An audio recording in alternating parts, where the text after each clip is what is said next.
Richard Day was born 1823 in Eastington, England. He was the son of John Merrifield Day and Mary Hawkes. Elizabeth Smith was born 1825 in Elkstone, England.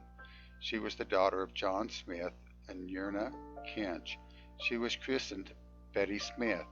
Both Eastington and Elkstones were small hamlets according to the old maps of that period, and were about 80 to 90 miles west of London. The historical records were silent about Richard and Elizabeth until they were married.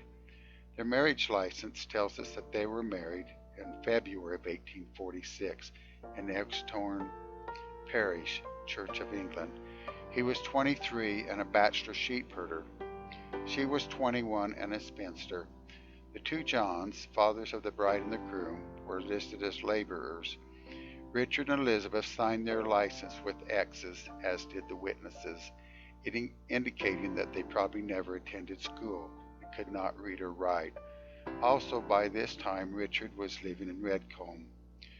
This couple was to have 11 children: Mary, John, James, Anne, Albert, George, David, Martha, Jesse, Charles, and Maya. 3 girls and 8 boys. 6 years later, after they were married, the missionaries Lafayette Holbrooks and Josiah Gibbs taught Richard and Elizabeth the gospel. The missionaries sometimes stayed at their home. Richard was 29 when he was baptized in 1852. She was 27 and baptized in 1852 also. They were parents of 5 children at this time. Mary was 5, John was 4, James was 3, and Anne 1.5, and Albert was 5 months. It would take quite a few years before the children would be baptized, but the records show that John was baptized at age 22, James 19, Albert 16, George 14, and David 12, and they were baptized in 1868. And Mary was also baptized at age 18 in 1868. And Mary was 25, Martha 13, and Jesse was 11, and they were baptized in 1871. All these baptisms took place in England. Most were rebaptized in Utah. Charles was 15, Maya was 12, and was baptized in Utah in 1877. Richard and Elizabeth were endowed in the endowment house on the 3rd of July, 1879. Their 5th child, Albert, received his endowments at the same time. But I'm getting ahead of the story. When Albert wrote many years later about his journey to Utah with his brother George, he indicated that his father hired out as a sheep herder in England and moved around from town to town. They lived in 6 different towns during those 19 years. They lived in Elkstone twice, Cutstein, Didbrooks, Cali, Avings, and Bagpath. In America, they would only live in one town. That was Fillmore, Utah, and they lived there the remainder of their life.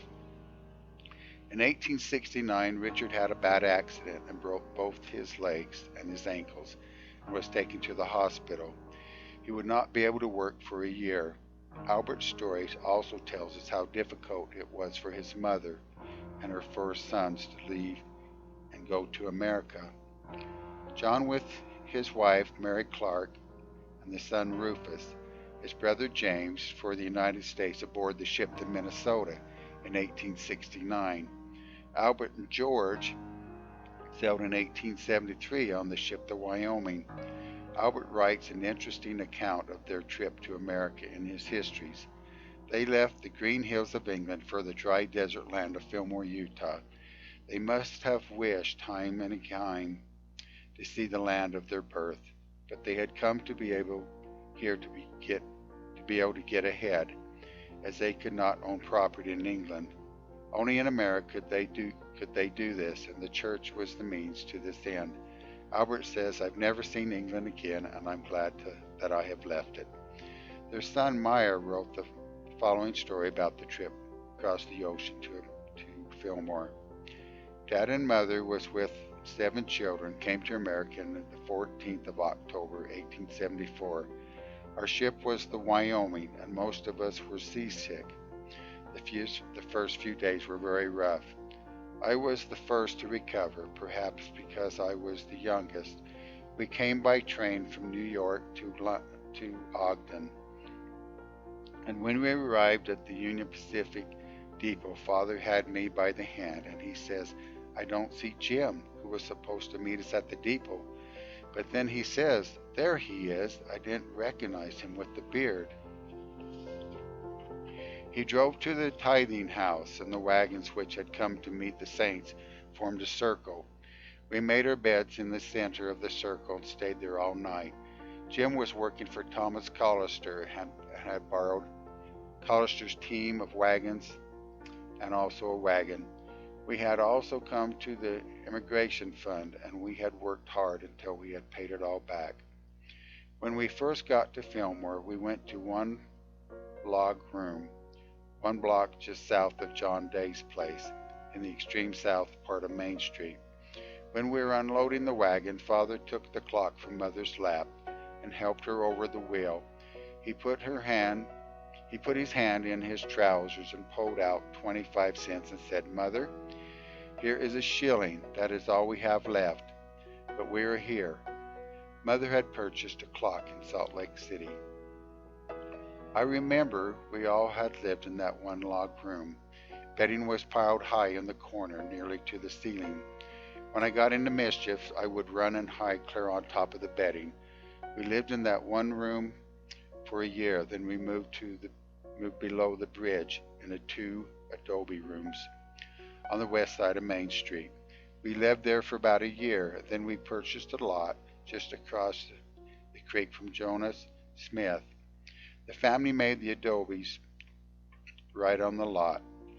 Adobe is a materials like clay which they used to build houses with at that time.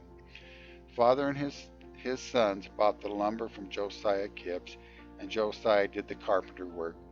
We all had come from England through the use of the immigration fund. Now it was time to work hard and to pay back the money to that fund in order that other immigrants could come to Utah. We were all used to working hard, and soon we had the debt paid off. I husked corn to help pay for my part, as I was only 9 years old when we arrived to Utah. We had no money at that time, so we traded labor for house material and supplies. We built 2 rooms at first on the land we had purchased from Brother Smith. Then we added 2 more rooms. Later, Father was a real honest, hard-working man and taught his children how to work, and we prospered in America. Richard purchased in 1882 a small tract of land from Brother Smith for $33. This land was located east of Chalk Creek on what is now First North. His great-grandson, Ray Rowley, still lives on the property as of 1994, but west where the Richard Day home had been. The house no longer exists, but the foundation stones are still in place, and perhaps the huge trees are still there, the ones that they had planted so long ago. Sometimes after the arrival of America, they had a picture taken. Richard looked of medium height and build and dark hair. Elizabeth appeared of medium build and was blonde. They lived in their small home until they died at age 72. That was in 1895. He and Elizabeth had lived in Utah for 21 years at that time. They had seen 19 of their children marry. Jesse and Charles did not marry, and had 58 grandchildren. Mary had 6 children. John had 7. James 14. Anne 7. Albert 9. George had 8. David had 1. Martha had 4. Maya had 1. He had been a farmer, helped his sons, and did other odd jobs for Fillmore City. I do not know how long Elizabeth stayed in the home after Richard died. However, their son Charles lived in the home until he died. She probably lived there too.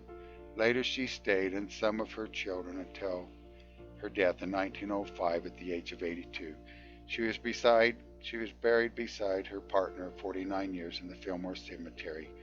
She had outlived Richard by 10 years.